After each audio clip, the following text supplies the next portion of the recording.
Hi everyone, I'm going to talk a little bit more about Wudang. So Wudang is a traditional training method. It has a whole lot of practices within it. Some of them are, well, most of them are for training force, but it goes through a whole range of skills and methods of changing the body. I'm going to have a look today at some simple things to do with a punch, and also how we can apply this kind of skill to grappling where someone's holding you or trying to lock you. So we're going to start off first of all just explaining the punch first of all. So normally you can see this is one of the punch routines we use. Of course, I mentioned before and I've demonstrated when we actually use punch with power for striking. It's a little bit different. So a method is to help you kind of achieve a change of body, a different type of body through practice. And that's usually what we call the art side of the training. So you're changing yourself through your method. So this is how we can apply it to some different conditions, different types of conditions. I'll ask Fontaine, my wife, to come and help. So Fontaine's going to assist me here. So what I'm going to show first of all is a simple thing where if your arm is grabbed, so this is just a typical situation where someone's holding your wrist, trying to say take you off balance or pull you off balance, so you can get that kind of thing happening. One simple thing we do is just twisting.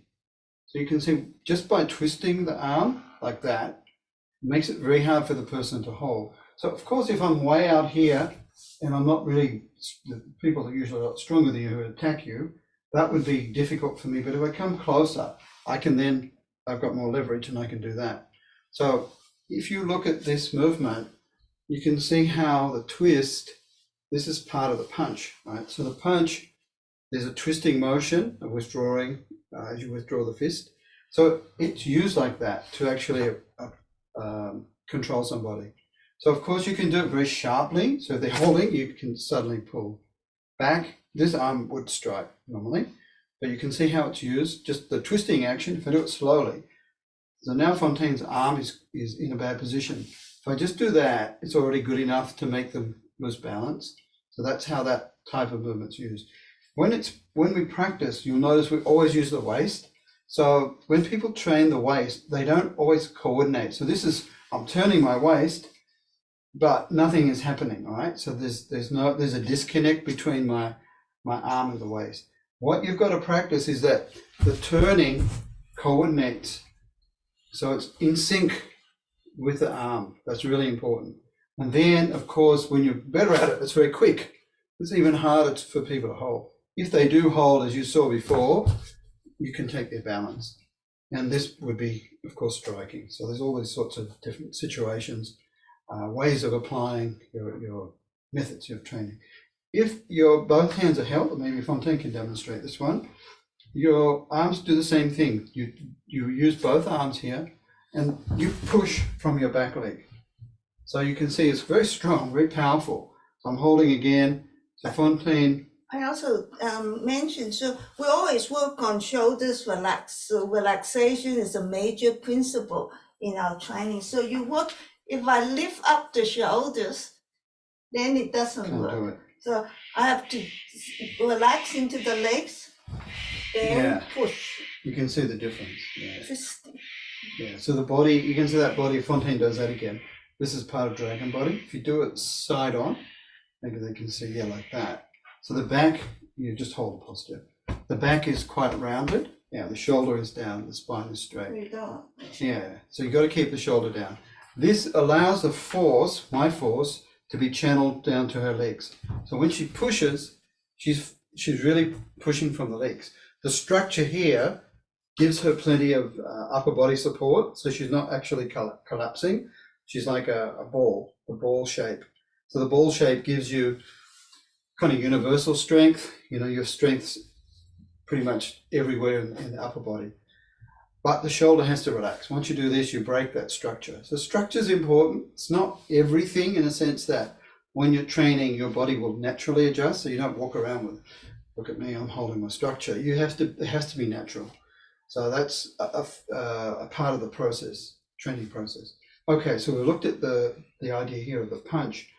The turning the waist, again, is really important. So, for example, if Fontaine's just say pushing pushing my shoulder, right, I can turn to neutralize her force. If I don't, and she's pushing hard, suddenly it's going to create some problems for me, especially if it's a type of force like that. I have to adjust very quickly. Okay, so I can neutralize her force or redirect her force.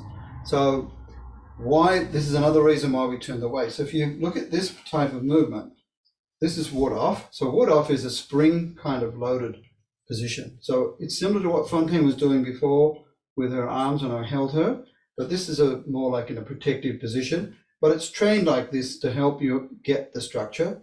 So it's quite strong, quite balanced. But if the force is really great pushing against me, I have to change. See? I have to be able to roll back. When I roll back, I don't want to, if she pushes again, I don't want to lift up my body, because that creates a problem. She can throw me off balance. I could do it if if she does push and I control her arm, that's fine, I can do that. I kind of make her go up. But ideally, if she's pushing strong against me, I need to turn. So the turning, you can see the body twists like that. So it's not flat anymore. And the arm is here. The other arm that I'm using is this one to control her elbow. Because if I don't control the elbow properly, she could come in and strike me with the elbow like that, which hurts. So I have to protect. So in case that happens, I don't give her the opportunity. Okay. She could use a shoulder, which means then I have to suddenly, if I do it, which I wouldn't do because it's nasty, but I would twist her back that way and throw back. So there are always countermeasures and ways of doing things, but generally you want to protect. You can see you don't want to give people the opportunity, so it's really important.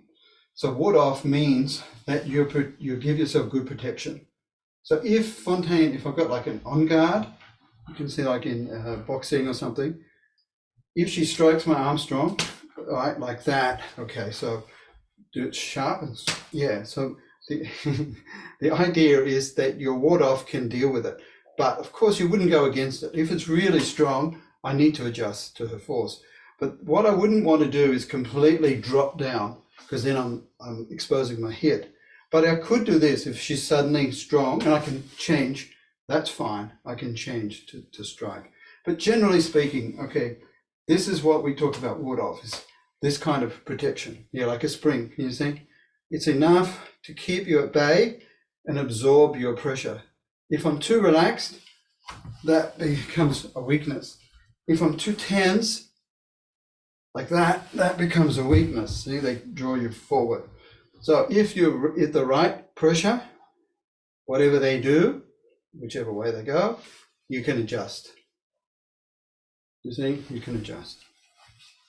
So it gives you this, if you think of it, we always talk about yin and yang in training. So yin and yang is about balance. So it's really the hard and soft together. That's a feature of this type of training. Okay, so that's about protection. That's about when people grab. Another way of using this is like the punch. You'll see the punch has this force that goes back. So when I punch, one arm goes back. So you can see it here. If someone's locking your arm, this force is like that. So what happens is she's locking my arm, but I'm punching forward with this arm to give myself an opposite force. I don't have to, but it's useful, because whenever you move, you really want to involve or engage both arms. So even though, let's say this arm, let me show that way, this arm is here, it's good to have this arm somewhere nearby as a kind of countermeasure, counterbalance. The body also acts as a counterforce, so even the shape of the body, it's not like this, there's a certain counterforce there. So, and the legs as well.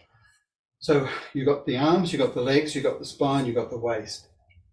And you've also got like the head, which is part of the spine, but all of those parts have to play a role in whatever happens. You're not just sort of letting the body kind of, you dominate one side, forget the other side.